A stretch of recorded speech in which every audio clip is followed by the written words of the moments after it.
on voit Paul. Ouvrez vos Bibles, Galates chapitre 1er. Lis pour nous, à partir du premier verset, on va avancer. Paul, Oui. apôtre, Paul, apôtre, non de la part des hommes, non de la part des hommes, ni par un homme, ni par un homme, mais par Jésus-Christ. par Jésus-Christ. Premièrement, pourquoi Paul, là Paul est en train d'écrire aux églises de Galatie. Je vous fais une petite exégèse rapide. Les églises de Galatie, ça c'est l'erreur que nous commettons. Ce n'était pas l'église. Lis un peu le verset d'après. Et tous les frères qui sont Je vais expliquer. Oui, tous les frères qui sont avec moi, aux églises de où, la Galatie, où, aux églises où, de la Galatie, aux églises. dans cette lettre était une lettre circulaire. Ce n'était pas une lettre à l'église de Galatie. L'église Vous, de tant Galatie. que pasteur ou prédicateur, ne dites jamais comme Paul a écrit à l'église de Galatie. Paul a écrit aux églises. C'était plusieurs églises. L'église de Derbe, Icône, d'Antioche, de Pisidie, toutes ces églises-là. De Derbe, c'était des églises qu'on appelait les églises de Galatie. On peut le voir dans Acte 14 par là. Écoutez maintenant. Dans 1, Paul écrit aux églises. Pourquoi il écrit aux églises? Parce que Paul, il avait gagné tous ces gens-là de païens. Ils sont devenus des chrétiens fervents. Acte 14, il leur dit, sachez-les qu'il faut s'efforcer pour entrer dans le royaume. Il y aura beaucoup de tribulations. Il les avait préparés. Malgré qu'ils les avaient préparés, quand les faux frères sont venus, ils ont dit, quand vous n'êtes pas circoncis, vous n'êtes pas sauvés. Paul est en train de vous prêcher. Paul est un homme égaré. Il ne connaît rien de la Bible. D'abord, il n'était pas là quand Jésus était là. Il n'était pas avec les apôtres. Il n'est même pas connu à Jérusalem. Là où il y a les sommets des apôtres. C'est là Paul, quand il apprend des autres qui est à l'église de Galatie. Comment les gens ne croient plus à la grâce. Ils retournent maintenant à la loi de Moïse. Ils s'étaient convertis et tous ils cherchaient à se circoncire. Maintenant, Paul va leur écrire cette lettre. Et regardez comment il commence la lettre. Premier verset. Non de la part des hommes, Non de la part, Paul, apôtre, hein? non de la part des hommes, Non de la part des hommes. Pourquoi il dit cela? Continue, je vais expliquer. ni par un homme, Ni par un homme, mais par Jésus-Christ. par Jésus-Christ. Parce que les hommes étaient en train de se louer, de dire qu'ils sont des apôtres. Ils ont vu Jésus. C'est eux les apôtres. Et Paul était en train de leur dire, si je suis apôtre, je ne dépends ni de Jérusalem. Ce ne sont pas ces gens-là qui m'ont appelé. Je suis apôtre par la volonté de Jésus. Verset 2, à tout. Et tous les frères qui sont avec moi, Écoutez bien, il dit quoi? et tous les frères qui sont avec Si je vous envoie une lettre ici, je suis en Europe. J'ai dit à Dr Winnie ou Maître Tania, lisez la lettre. Et dans la lettre, on dit, salutations du prophète, votre père spirituel. À tous les frères, à tous les membres de l'église qui sont avec moi. Qu'est-ce que ça sous-entend? D'autres n'étaient pas avec moi. Paul avait appris que l'église était divisée. D'autres ont accepté les enseignements de ces faux frères. Ils ont commencé à se faire circoncire. Et les autres ont dit, non, non, nous restons fermes sur ce que Paul avait dit. Ça a créé des problèmes à l'église. Des groupes maintenant à l'église. Ceux qui croyaient à Jérusalem et ceux qui croyaient à Paul. Et quand Paul écrit, sachant que l'église est en deux, il écrit maintenant aux frères qui étaient restés. Lis pour nous. Aux frères? à tous les frères qui sont avec moi, Oui. aux églises de la Galatie, Oui. que la grâce et la paix vous soient Ah, données. vous avez entendu que la grâce Et la paix. et quoi? Et la paix. La paix, parce qu'il n'y avait plus la paix parmi eux. Par exemple, le verset 11. Je déclare, frère, Oui. que l'évangile qui a été annoncé par moi L'évangile qui a été annoncé par moi, c'est quel évangile? De la grâce que j'ai annoncé à qui? Aux des païens. Cet évangile-là n'est pas l'évangile des noms. Parce que le problème, c'est le problème de son enseignement. Paul est en train de défendre son enseignement. L'enseignement que je vous ai donné, frère, le frère de Galatie, cet enseignement n'est pas des noms. On vous dit que moi, je ne suis pas un bon enseignant. Et plus tard, quand vous lisez au chapitre 2, chapitre 3 par là, Paul commence à parler. Paul est en train de dire, j'ai dépassé tous les gens de ma génération en tout ce qui concernait la connaissance de Moïse. Pourquoi il dit cela? Parce que les gens qui venaient, ils disaient que Moïse ne connaissait rien. Paul ne connaissait rien de Moïse. Et Paul dit, mais c'est fou. Je l'ai dépassé et tous. Je connaissais Moïse plus que tous. Comment ils disent que moi je ne connais pas ça? C'est comme ça qu'il faut comprendre les Bon, continue papa. Verset 12. Je ne le reçu ni appris d'un homme. Ok, c'est ça? mais par une révélation de Jésus-Christ. Ah, amen.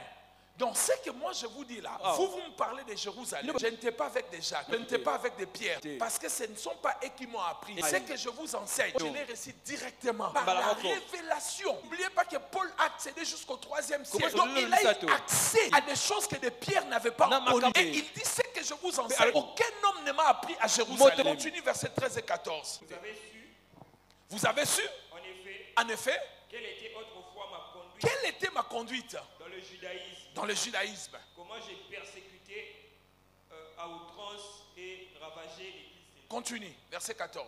Et comment j'étais plus avancé dans le Comment judaïsme. j'étais quoi? Plus avancé Dans quoi? dans le judaïsme. Mais comment ces gens viennent pour dire que je ne connais pas le judaïsme? Mais j'étais Oui, oui, plus d'accord. avancé que eux tous. D'accord. Comment ils viennent dire cela? Oui, Mais d'accord. c'est la folie. Ah. Comment on peut dire que Paul ne connaît rien? Et le C'était côté. un érudit des Juifs. Non, non, Il il y a pas eu était d'art. tellement avancé. Il y a Il pas me eu restait seulement d'entrer dans les Sanhédrins. Il y a pas eu Mais d'art. comment ils disent que je ne connais pas la loi de Bon, il va Moïse? commencer Et à pourtant j'ai comparé la loi de Moïse Non, mais avec mais le comment ça? Christ. J'ai éliminé la loi Non, non. pour laisser la place à la grâce. Pourquoi? Dis après moi la grâce. Alors qu'est-ce que c'est la grâce? La grâce c'est quoi? La grâce premièrement c'est la faveur. Quelque chose immérité. Quelque chose dont tes capacités ne peuvent pas te donner. La grâce c'est quoi? Deuxièmement la grâce c'est les régimes qui est venu après la dispensation de la loi. Je vous ai déjà parlé de dispensation. Qu'est-ce que c'est une dispensation? Suivez-moi.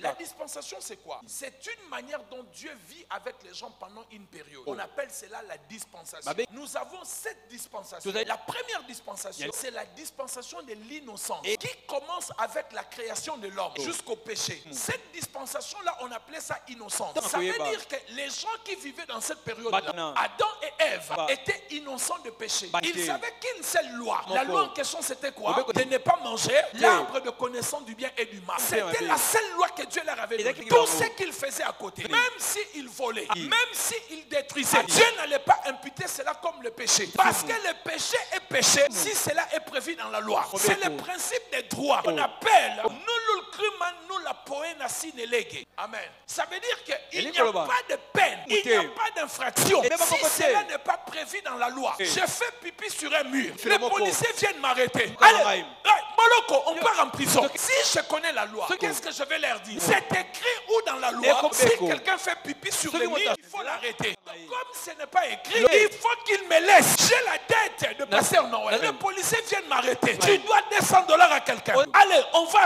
à la souciate ou au souciate. Je vais leur dire, pourquoi voulez-vous me jeter en prison? Où est-ce qu'il est écrit si je dois l'argent à quelqu'un, on doit me jeter en prison? Donc il n'y a pas de peine, il n'y a pas d'infraction. Et si cela n'est pas prévu dans la loi, on n'a pas écrit ça dans la loi, je ne peux pas être condamné. Et la seule loi que l'homme avait dans la dispensation de l'innocence, c'était de ne pas toucher. C'est la seule chose que Dieu lui avait interdit. Le reste, même s'il le faisait, Dieu n'allait pas le condamner. Parce qu'il n'y avait pas une loi qui interdisait, par exemple, de frapper, de tuer. Je vous donne un exemple. Vous savez qu'il est interdit de tuer. Est-ce que tuer, c'est une bonne chose? Qui est interdit de tuer? C'est Dieu, non? Il a dit quoi? Il demandera le sang de l'homme qu'on va tuer. Vrai ou faux? Mais Dieu lui-même, il tue les gens. Dieu est en train de tuer des gens aujourd'hui. Mais lui, il nous a interdit de tuer les gens. Mais comment lui-même il fait ce qu'il nous a interdit? Parce que Dieu n'a aucune loi qui l'interdit de tuer. Et il ne pêche pas. Parce qu'il n'y a pas une loi qui est écrite, Dieu, tu ne tueras pas.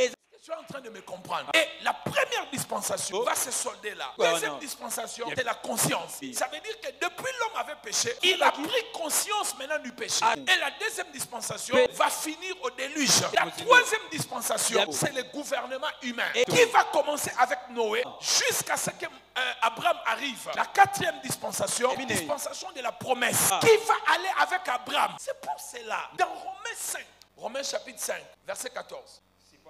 Cependant, la mort a régné depuis Adam. La mort a régné depuis qui? Adam. Jusqu'à quand? Jusqu'à Moïse. Amen. Est-ce que la mort s'est arrêtée chez Moïse? Après Moïse, les gens ne mourraient plus. Mais c'est ce que la Bible dit. La mort a régné depuis jusqu'à... Donc après Moïse, les gens ne mourraient plus. Mais c'est ce que la Bible dit. Amen. Qu'est-ce que la Bible est en train de dire? Pour comprendre cela, allez toujours dans le premier verset et regardez après. On est en train de dire ici, depuis Adam, il n'y avait pas une dispensation qui allait arrêter la malédiction de la mort du péché d'Adam. À partir de Moïse, il y a la dispensation de la loi qui entre maintenant pour chercher à résoudre le problème du péché adamique à travers le sang des animaux. Bon, après la dispensation de la loi, et on a eu la dispensation de la grâce. La dispensation de la grâce a commencé à la mort et résurrection du Seigneur Jésus. Ça prendra fin à l'enlèvement de l'Église. Après, il y aura la dernière dispensation du millénium où nous régnerons 1000 ans avec les Christ ici sur la terre. Nous fermons la parenthèse et nous retournons sur notre message. La dispensation, c'est quoi? C'est une manière dont Dieu traitait avec les hommes pendant une période. Et pendant la période de la loi, Dieu traitait les gens par rapport à la loi. Je vais vous expliquer quelque chose. Les gens qui n'étaient pas sous la loi, Dieu les sauvera sans la loi. Il regardera leur conduite dans la société. Mais dans cette dispensation, somme c'est laquelle? C'est quoi? Comment Dieu sauvera les hommes? Par quel moyen? Par la foi en Jésus-Christ. Donc ça veut dire, dans la dispensation, Dieu régit le comportement des gens par rapport aux lois qu'il a établies en ce moment. Et dans cette dispensation, nous n'avons qu'une seule loi, celle du Christ. Et vous l'acceptez, vous êtes sauvés. Donc ça veut dire que si nous faisons des œuvres dans cette dispensation, nous respectons la loi de Moïse, ne pourra pas nous sauver. Parce que nous ne sommes plus dans la dispensation de la loi. Nous sommes entrés dans une autre période. Et dans cette période, dans ces régimes, il n'y a qu'une seule chose, c'est la foi en Jésus. Quand on met la foi en Jésus, on reçoit le salut. Maintenant, je vous pose la question. Quelqu'un qui est à Bandundu, il n'a pas entendu parler de Jésus et qui meurt le jour du jugement, qu'est-ce qui va se passer? Cet homme, il vit dans cette période. Il n'a pas entendu parler de Jésus. On ne l'a pas prêché. Il est mort. Comment il sera jugé? Parce que nous sommes dans une dispensation pour être sauvés. Il faut croire en Jésus. Lui, il n'a pas cru. Lui, il n'a pas cru. Et il est mort. Qu'est-ce qui va se passer? Mais la réponse est claire. Parce qu'il n'a pas eu accès à Jésus. C'est pour cela qu'il faut évangéliser. Comme il n'a pas écouté la parole, il n'a pas entendu parler de Jésus, on ne peut pas les juger par rapport à cela. Parce qu'il dira à Dieu, personne ne m'a parlé de Jésus. Si on m'avait parlé de lui, j'allais l'accepter. Donc il sera jugé rapport à sa conduite dans la société. Ça, ce sont des cas et ces déceptions. Parce que la personne n'a pas eu accès à la prédication de la. Ça, c'est la base de la foi chrétienne. Si vous comprenez cela, vous comprenez toute la vie. Alors, pourquoi la grâce elle est venue? La grâce elle est venue premièrement pour remplacer la loi. Et quel était le but de la loi? La loi avait un seul but, c'est de protéger Israël. Parce que la loi était donnée d'abord à Israël. Et cette loi était donnée pour protéger Israël contre les rites et les pratiques des païens qui les entouraient. Et Dieu ne voulait pas qu'Israël soit sans loi. Une loi spirituelle qui encadrait la société et la spiritualité. Parce qu'à l'absence de la loi, toutes lois peuvent être appliquées. Et Dieu ne voulait pas qu'Israël copie les rites, copie les pratiques des pays qui les entouraient. Dieu va leur donner la loi à Sinaï. Et cette loi va les régir, leur comportement social et spirituel. Mais le but final de Dieu, ce n'était pas que l'Israël soit sauvé par la loi. Dieu avait donné la loi avant que la grâce puisse venir. Parce que la loi ne pouvait sauver personne. Et cette loi-là, on appelait cela pédagogue. Dans les livres des Galates, on appelait cela pédagogue. Et pédagogue, c'est une tutelle protectrice. C'est une personne qui te protège. En fait, celui qu'on appelait pédagogue, c'était un surveillant qu'on donnait, à qui on remettait des enfants à partir de 6 ans ou 7 ans. Ils avaient le devoir de protéger les enfants, de les éduquer de manière sévère jusqu'à l'adolescence. Quand ils auront le discernement, les remettre entre les mains de leurs parents. Et Dieu, il a donné à Israël la loi comme pédagogue pour protéger Israël, pour les éduquer avant que la grâce vienne. Et quand la grâce elle est venue, l'Israël n'a pas compris. Israël n'a pas saisi cela.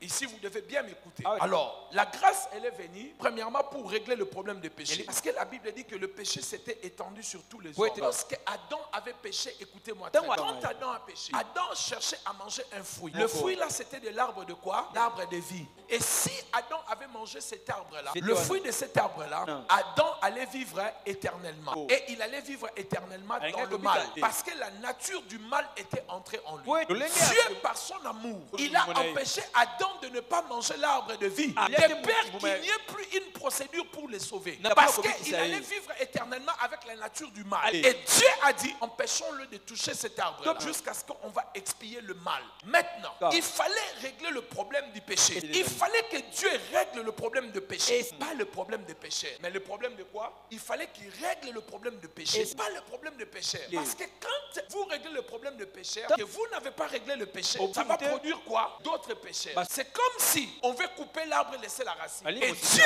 devait s'occuper du problème de la racine. Pas le problème des branches. Quelqu'un devait ôter le péché. Parce que Moïse, avec sa loi, il n'ôtait pas le péché. Mais faisait quoi? Couvrait le péché. Amen. Je me rappelle d'un vieux message que j'ai prêché peut-être à Bruxelles, je ne sais pas. Isaac a posé la question. Il a dit à son père, voici le bois, voici le feu. Mais où est l'agneau du sacrifice? Abraham avait répondu ceci. Dieu se pourvoira lui-même. Il n'a pas dit que Dieu va pourvoir. Il se pourvoira lui-même Dieu. Et ce sacrifice-là était un sacrifice, une typologie. C'était une forme une forme de typologie. Quelque chose qui devait être fait Et le plus comment tard. c'est- Et quand il pose la question, Abraham lui dit, Dieu lui-même se pourvoira. Il ne va pas nous donner, il se pourvoira. Et cette question, Isaac est allé sous la terre sans la réponse. Mais quand Jean-Baptiste arrive, il voit Jésus passer. Il dit à ses disciples, voici l'agneau. L'agneau qu'on cherchait depuis longtemps. Cet agneau-là ne couvre pas les péchés. Mais il ôte les péchés. Cela a dépassé l'Israël. Parce qu'il n'y avait aucun animal qui avait le pouvoir d'ôter les péchés. Tous les animaux avaient le pouvoir seulement de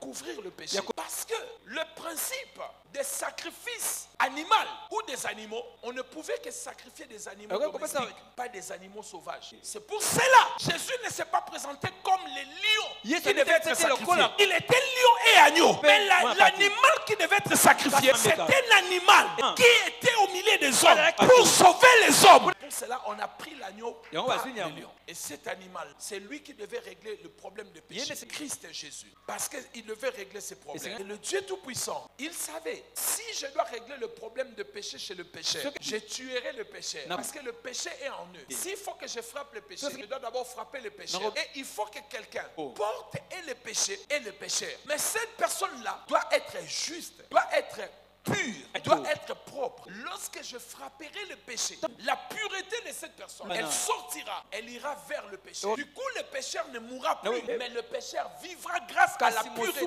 de cet homme qui a été frappé. Voilà pourquoi Jésus se propose. Mais quand Dieu va frapper Jésus, Jésus va payer. Nous avons deux sortes de péchés. C'est là où il faut bien comprendre. Nous avons le péché comme un état spirituel qui a séparé l'homme avec Dieu. Écoutez bien ça. Le péché comme état spirituel qui a séparé Dieu avec l'homme. Et ce péché-là a touché la nature humaine. Et la conséquence de ce péché, c'était la mort. Le pardon n'est possible que par la rencontre avec le Christ au moyen de la nouvelle naissance. Ça, c'est le premier péché. Le premier péché, celui qu'Adam avait commis, c'est un état. Ça nous a mis dans un état qui nous a séparés. Ça, ce n'est pas le péché que je fais quand je t'injure. Ce n'est pas le péché quand tu voles. Ça, c'est le péché d'un état qui te met dans un état où tu te sépares avec Dieu. Le péché adamique, c'était un péché d'état qui nous a mis dans une position, nous a séparés avec Dieu. Il n'a rien à voir avec le péché. Les commissions quotidiennes. Je peux voler, je peux agir. Donc pour ce péché d'état, il fallait que le Christ devienne péché. Il fallait que le Christ meure. Et la condition même, quand nous recevons le pardon, il faut qu'il change notre nature. Et pourquoi il change notre nature? Parce que l'état de ce péché-là avait changé notre nature. Mais le péché où tu voles ne change pas ta nature. Le péché où tu injuries ne change pas ta nature. Tu demandes pardon à Dieu. Tu prends la décision d'arrêter, mais ta nature de l'enfant de Dieu ne bouge pas. Donc, la grâce, premièrement, c'est pour régler le péché de notre nature. Le péché qui nous avait séparés, qui avait éloigné Dieu de nous. Et quand Jésus vient, il meurt, il nous rapproche. Par la grâce de Dieu, nous sommes réconciliés avec Dieu. Alors la question est celle de savoir. Maintenant, le péché que nous commettons tous les jours, on fait quoi avec? Ça se règle comment? Ça se règle comment? Puisque nous avons dit, par la mort de Jésus, il est venu régler le problème de péché, notre état. Par conséquent, il doit nous donner, parce que la nature était détruite, il nous a donné une autre nature, comme passer de païens aux chrétiens. Maintenant, le péché que nous commettons tous les jours, parce qu'il fallait régler d'abord le problème de la nature. Parce que c'est Dieu saint, il allait établir son habitation dans ta nature. Si ta nature n'était pas purifiée, sanctifiée, ce Dieu-là ne pouvait pas élire domicile dans ton corps. Il a élu domicile dans ton corps. Maintenant, quand tu commets le péché, et c'est Dieu qui est en toi, comment ça doit se passer? Qu'est-ce qu'il doit faire? Il partira, il restera. S'il doit rester, qu'est-ce qui peut le garder?